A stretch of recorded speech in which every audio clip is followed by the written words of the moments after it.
La plupart des gens recherchent des animaux de compagnie sociables et de petite taille, afin qu'ils s'adaptent bien à leur environnement, surtout lorsqu'ils s'installent dans un petit espace comme un appartement, où ils souhaitent également pouvoir interagir avec eux, que ce soit en nous suivant, en sautant ou en s'excitant simplement à nous voir. Pour cela, il est courant de se tourner vers les mammifères à cette fin, parmi lesquels se distinguent les furets, qui correspondent parfaitement à ces critères. Les furets sont des mammifères qui vivent naturellement en Europe, domestiqués il y a 2000 ans, où ils ont été utilisés comme animaux de chasse pour faire sortir les lapins de leur terrier, un faucon les attrapant ensuite, ce qui en faisait un animal très utile dans la fauconnerie. Avec le temps, ils sont devenus des animaux de compagnie, bien qu'ils soient encore utilisés dans la chasse contemporaine. Pour commencer, et comme beaucoup d'animaux de compagnie, ils nécessitent une cage pour dormir et y rester lorsque nous ne sommes pas avec eux. Les furets mesurent environ 38 à 40 cm de long. Leur habitat doit donc mesurer au moins 90 cm de long, 60 de large et 60 de hauteur. Cependant, on peut opter pour une cage plus haute et y ajouter des rampes et des étages pour qu'ils parcourent une plus grande distance dans leur enclos. On peut y placer un hamac pour qu'ils y dorment, une maison en plastique ou un vieux t-shirt peuvent servir d'abri. Ils passent une grande partie de leur temps à dormir, entre 14 et 16 heures par jour, étant très paresseux à cet égard, mais lorsqu'ils veulent sortir de la cage, ils la gratteront pour attirer votre attention. On peut mettre du papier journal au sol, en bande ou en feuille, pour qu'ils fassent leurs besoins. Ils le mâchouillent rarement et font leurs besoins au même endroit, généralement dans un coin, ce qui facilite le nettoyage. Les furets sont des carnivores qui se nourrissent exclusivement de viande. S'ils voient une proie, ils n'hésiteront pas à l'attaquer, surtout les oiseaux et les rongeurs. Il est donc nécessaire de ne pas les laisser à leur portée pour éviter qu'ils ne les tuent.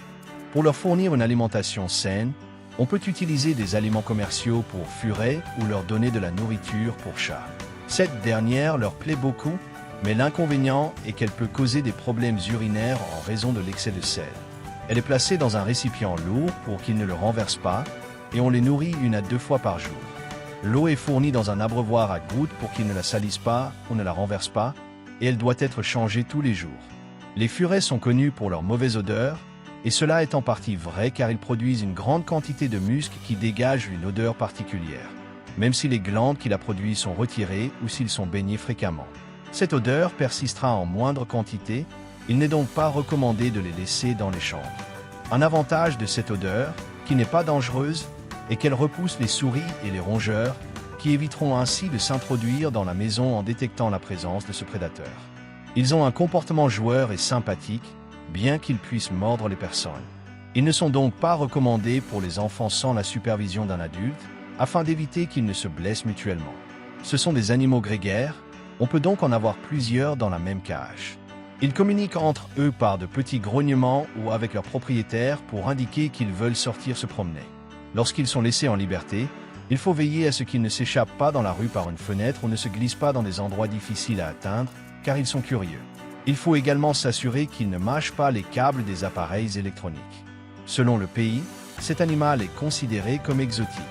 Cela est dû à l'incertitude qu'ils s'échappent et se reproduisent, devenant ainsi une espèce invasive nuisible à l'écosystème de la région. C'est pourquoi on demande aux importateurs de les stériliser, ce qui nuit considérablement à leur santé, car cette procédure est réalisée par irradiation. À long terme, cela peut leur causer un cancer des glandes surrénales ou une leucémie à un âge avancé, où ils commencent à perdre du poids très rapidement même en mangeant et deviennent chauves. Ce n'est pas le seul problème, car ils sont très sensibles à la maladie de Carré, dystempé canin, encore plus mortelle chez eux que chez les canidés. Il est donc nécessaire de leur administrer le vaccin correspondant annuellement, surtout s'ils sortent avec un harnais. D'autres affections peuvent inclure la grippe ou l'influenza, la diarrhée due à la consommation d'un nouvel aliment, des problèmes oculaires, entre autres. Ainsi, si vous détectez un symptôme ou une perte de poids, il est indispensable de les emmener chez le vétérinaire le plus rapidement possible. Leur reproduction est très compliquée, car la plupart des spécimens acquis sont déjà stérilisés pour des raisons écologiques, comme mentionné précédemment, et économiques, afin de garantir que cette espèce ne soit pas commercialisée en dehors des circuits autorisés. Mais même si on parvient à se procurer un animal sexuellement capable, sa gestation dure environ 42 jours en moyenne, avec moins de 5 petits par portée. Chaque furet a une espérance de vie moyenne de 7 à 10 ans, mais cela est fortement limité par les problèmes liés à l'irradiation. Ainsi, certains peuvent dépasser cette fourchette, tandis que d'autres meurent plus tôt. Pour éviter cela, il faut les surveiller régulièrement et leur prodiguer tous les soins nécessaires pour leur offrir une bonne qualité de vie. Un animal que beaucoup apprécient pour sa forme allongée et sa démarche singulière, qui dégage une odeur forte mais peut être bénéfique pour la maison. Ce sont les furets. J'espère que la vidéo vous a plu. Si c'est le cas, likez et partagez-la pour faire connaître cette chaîne à plus de gens. Je vous laisse mes réseaux sociaux pour rester en contact, et c'est aussi par ce biais que je ferai les annonces concernant la chaîne. Si vous êtes nouveau, je vous invite à vous abonner et n'oubliez pas de laisser un commentaire ou une question qui vous est venue. Merci beaucoup d'avoir regardé cette vidéo. À bientôt.